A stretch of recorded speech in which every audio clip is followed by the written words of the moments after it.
A wealthy Roman senator takes a sip of his favorite wine. It tastes unusually sweet.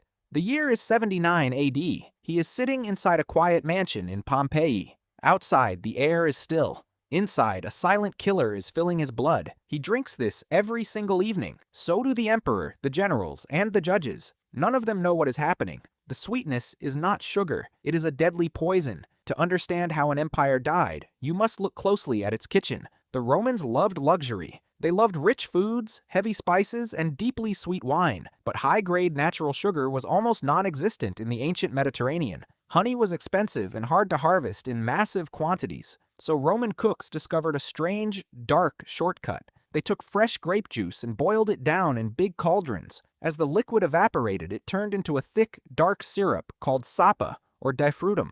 It was added to almost everything. It preserved meats. It sweetened sour wines. It made cheap rations taste like expensive feasts. But there was a catch. The material of the boiling pot changed everything. If you boil acidic grape juice in a brass pot, it tastes bitter and metallic. If you boil it in earthenware, it leaks through the clay. But if you boil it in pure lead, something magical happens. The acid inside the grape juice reacts directly with the lead walls of the vessel. The metal dissolves into the liquid, forming a compound called lead acetate. In the ancient world, people called it sugar of lead. It was exponentially sweeter than honey. It had no bitter aftertaste. It made the syrup look dark, rich, and glossy. A single tablespoon could make a bitter jar of cheap vinegar taste like the finest drink in the empire. Are we really supposed to believe that an entire civilization could poison itself without noticing? The answer lies in how lead interacts with the human body. Lead acetate does not kill you in a day. It does not cause immediate fever or sudden vomiting. It is a slow, patient phantom.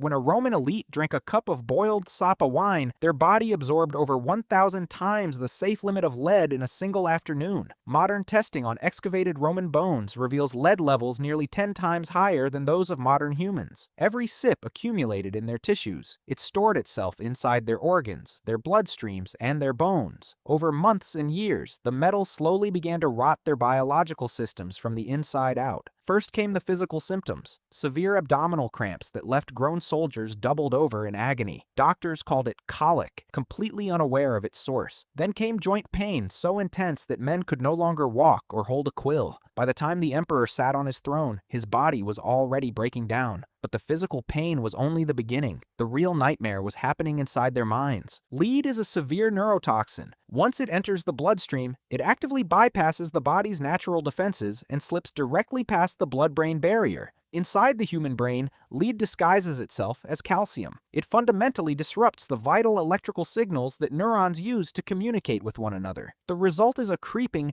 terrifying madness. Paranoia slowly sets in. Small disagreements escalate into murderous, unpredictable rages. The victim experiences terrifying hallucinations, violent mood swings, and a total loss of basic impulse control. Could the legendary madness of the Roman emperors simply be a microscopic chemical glitch? Consider the Emperor Caligula. He famously wanted to make his horse a high-ranking political consul and ordered his highly trained army to declare war on the ocean. Consider Emperor Nero, who supposedly played music while Rome burned to the ground and eventually murdered his own mother. For centuries, modern historians blamed their bizarre behavior on absolute power, incest, and moral decay. But there is a much darker, biological explanation. These men were consuming massive daily doses of lead acetate. Their brains were literally being short-circuited by their own dinner plates. But the poison did not stop at madness. It targeted the very future of the empire. Lead severely damages human reproduction. Aristocratic Roman women, who consumed the highest quality sapa syrups, began experiencing unprecedented rates of miscarriages and stillbirths. The birth rate among the ruling elite rapidly plummeted. The powerful families of the generals, senators, and supreme magistrates were slowly erasing themselves from existence. They were desperate for male heirs. Yet, every single evening, they eagerly drank the very poison that was making them permanently sterile. By the 3rd and 4th centuries, the Roman Empire was visibly crumbling.